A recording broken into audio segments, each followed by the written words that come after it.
সবাইকে স্বাগতম আজকের এই দারুণ একটা বিশ্লেষণে। আচ্ছা, একটু ভাবুন তো, এমন একটা দাবা খেলার কথা যেটা টানা ৪৫ বছর ধরে চলেছে, আর দাবার বোর্ডটা হলো আমাদের এই পুরো পৃথিবী। হ্যাঁ, ঠিকই ধরেছেন, আমরা স্নায়ুযুদ্ধ বা কোল্ড ওয়ারের কথাই বলছি। এটা কিন্তু সাধারণ কোনো যুদ্ধ ছিল না, বরং এটা ছিল সম্পূর্ণ সাংঘর্ষিক দুটো বৈশ্বিক আদর্শের এক অবিরাম স্নায়বিক লড়াই। আজকের আয়োজনে আমরা সেই ঐতিহাসিক স্নায়ুযুদ্ধের আদ্যপ্রান্ত একদম সহজভাবে গল্পের মতো করে বোঝার চেষ্টা করব। ঠিক আছে, চলুন প্রথমেই এক নজরে দেখে নিই আজ আমরা কি বিষয় নিয়ে আলোচনা করতে যাচ্ছি। প্রথমে আমরা পুঁজিবাদ আর সমাজতন্ত্রের মূল লড়াইটা বুঝব। এরপর স্নায়ুযুদ্ধ আসলে কি তার একটা পরিষ্কার ধারণা নেব। তারপর দেখব কিভাবে বিশ্ব মানচিত্র ভাগ হয়ে গেল, ছায়াযুদ্ধের সময়টা কেমন ছিল, আর সবশেষে কিভাবে বিশাল সোভিয়েত ইউনিয়নের পতন ঘটল। চলুন আর দেরি না করে সরাসরি মূল আলোচনায় ঢোকা যাক।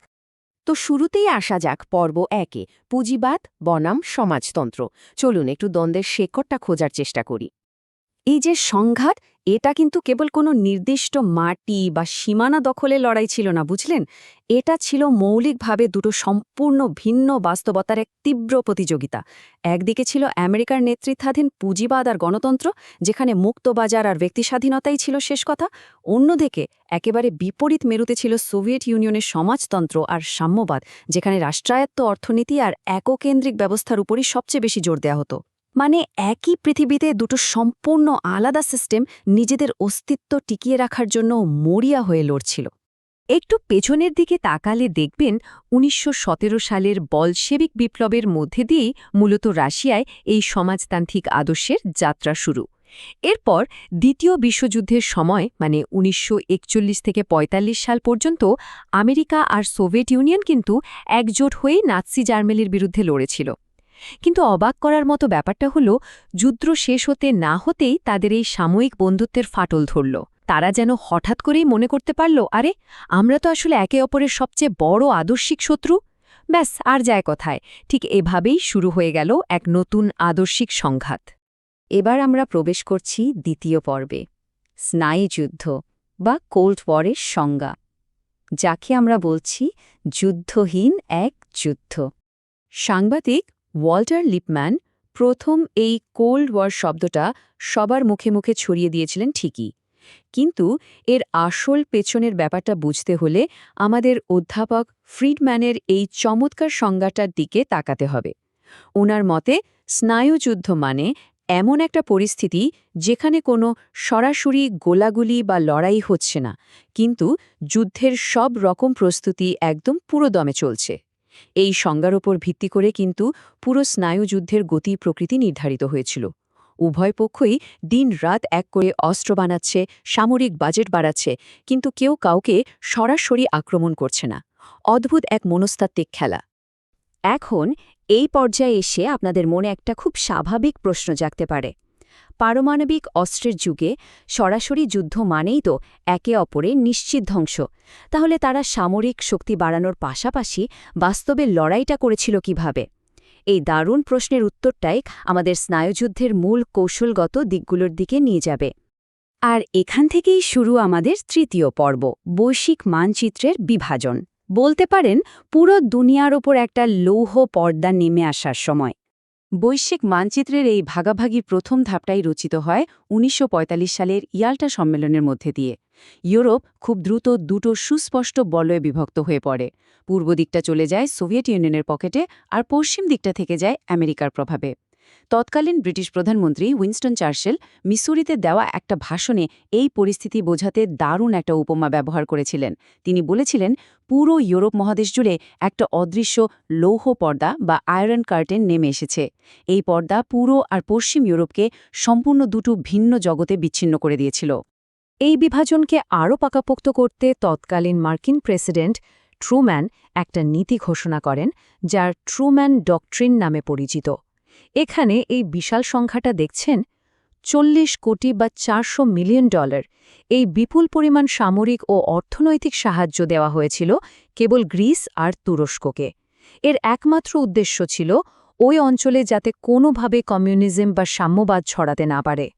এর পরপরই দৃশ্যপটে আসে বিখ্যাত মার্শাল প্ল্যান। যুদ্ধবিধ্বস্ত ইউরোপকে টেনে তোলার জন্য আমেরিকা বিশাল অর্থনৈতিক প্যাকেজ নিয়ে হাজির হয়। কিন্তু অর্থনৈতিক সাহায্য যে আসলে প্রভাব বিস্তারের একটা বিরাট হাতিয়ার হতে পারে তা সোভিয়েত ইউনিয়ন খুব ভালোভাবেই বুঝেছিল।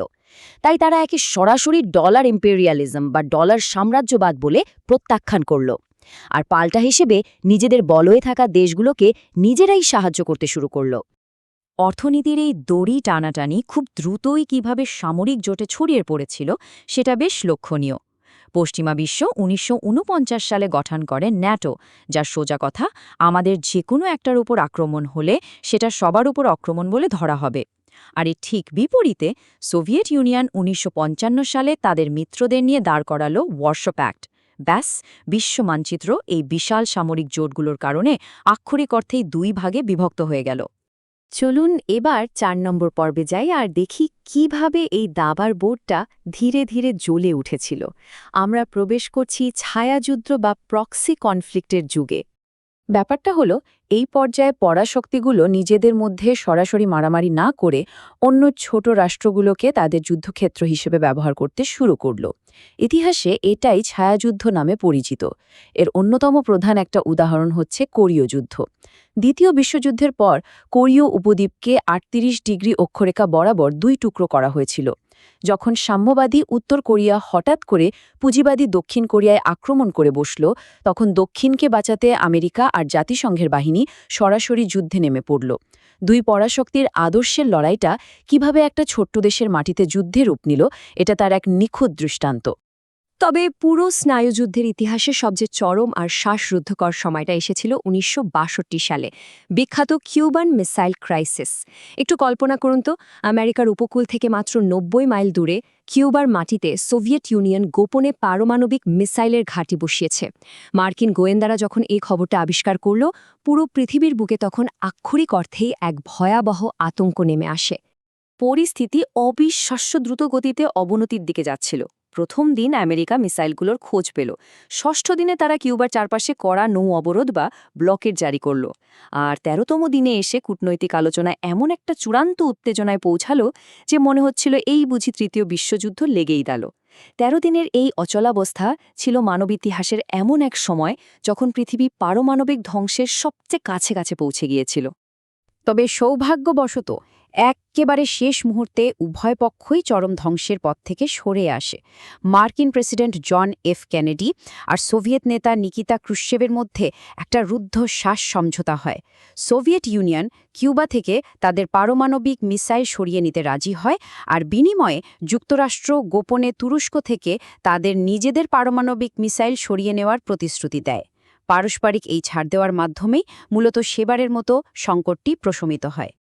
আমরা চলে এসেছি আমাদের আজকের আয়োজনের একেবারে শেষ পর্বে, পঞ্চম পর্ব, সোভিয়েত ইউনিয়নের পতন, অর্থাৎ দাবার বোর্ডটা নতুন করে সাজানো হলো। বছরের পর বছর ধরে চলা এই অন্তহীন অস্ত্র প্রতিযোগিতা, এটা আসলে দুই পরাশক্তির অর্থনীতিকেই ভেতর থেকে ধ্বংস করে দিচ্ছিল। যুদ্ধহীন এই যুদ্ধের পেছনে কারি কারি অর্থ ব্যয় করতে করতে একটা সময় উভয় দেশই ক্লান্ত হয়ে পড়ে। ৮০ দশকে এসে নেতারা বুঝতে পারলেন যে এভাবে চলতে পারে না, ফলে তারা বাধ্য হয়ে অস্ত্র কমানোর চুক্তিতে সম্মত হলেন। ঠিক এই সময়ই সোভিয়েত ইউনিয়নের ক্ষমতায় আসেন মিখাইল গর্বাচেভ। তিনি এসে রাষ্ট্র পরিচালনার পুরো সিস্টেমেই কিছু যুগান্তকারী পরিবর্তন নিয়ে আসার চেষ্টা করলেন। এখন এই স্লাইডের সবচেয়ে আকর্ষণীয় বিষয়টা খেয়াল করুন, গর্বাচেভের সেই বিখ্যাত দ্বৈত নীতি। তিনি মূলত ধ্বংসপ্রায় অর্থনীতিকে বাঁচানোর জন্য আনলেন পেরেস্ট্রোইকা, যার মানে হলো অর্থনৈতিক আর রাজনৈতিক পুনর্গঠন। আর এর সাথে তিনি চালু করলেন গ্লাসনোস্ত, মানে খোলামেলা আলোচনা বা বাকস্বাধীনতা। সমাজতান্ত্রিক ব্যবস্থায় যেখানে আগে কঠোর নিয়ন্ত্রণ ছিল, সেখানে তিনি হঠাৎ করেই মানুষকে নিজেদের মত প্রকাশের অধিকার দিয়ে দিলেন। কিন্তু এই নীতিগুলোর কিছু সম্পূর্ণ অপ্রত্যাশিত পরিণতি ছিল। গ্লাসনোস্ত নীতির ফলে সাধারণ মানুষ আর সাংবাদিকরা যখন স্বাধীনভাবে কথা বলার সুযোগ পেলেন, তারা সরাসরি প্রচলিত সাম্যবাদী ব্যবস্থা আর সরকারের তীব্র সমালোচনা শুরু করে দিলেন। এই উন্মুক্ত স্বাধীনতাই মূলত পূর্ব ইউরোপ এবং খোদ সোভিয়েত ইউনিয়নের ভেতরে তুমুল স্বাধীনতা আন্দোলনের জন্ম দেয়। মানুষ এই পুরনো ব্যবস্থাকে পুরোপুরি প্রত্যাখ্যান করতে শুরু করে। আর এর চূড়ান্ত পরিণতি কী হল? ১৯৯১ সালের ২৬শে ডিসেম্বর আনুষ্ঠানিকভাবে পতন ঘটল বিশাল সোভিয়েত ইউনিয়নের। একসময়ের প্রবল পরাশক্তি ভেঙে গিয়ে ঠিক ১৫টি স্বাধীন ও আলাদা রাষ্ট্রের জন্ম হল। আর এভাবেই অবসান ঘটল দীর্ঘ ৪৫ বছর ধরে চলা সেই ঐতিহাসিক স্নায়ুযুদ্ধের। আজকের এই বিশ্লেষণ শেষে আপনাদের জন্য একটা গভীর চিন্তার খোরাক রেখে যেতে চাই। খাতা কলমে তো স্নায়ুযুদ্ধের অবসান হয়েছে বহু বছর আগে, তাই না? কিন্তু একটু চারপাশের দুনিয়ার দিকে তাকান। আজকের আধুনিক বিশ্ব রাজনীতির অনেক ঘটনার শেকড়, বর্তমানের ভৌগোলিক বিভাজন বা সামরিক জোট, এগুলোর কতটুকু আসলে আজও সেই দশক পুরনো আদর্শিক সীমানা দিয়েই নির্ধারিত হচ্ছে?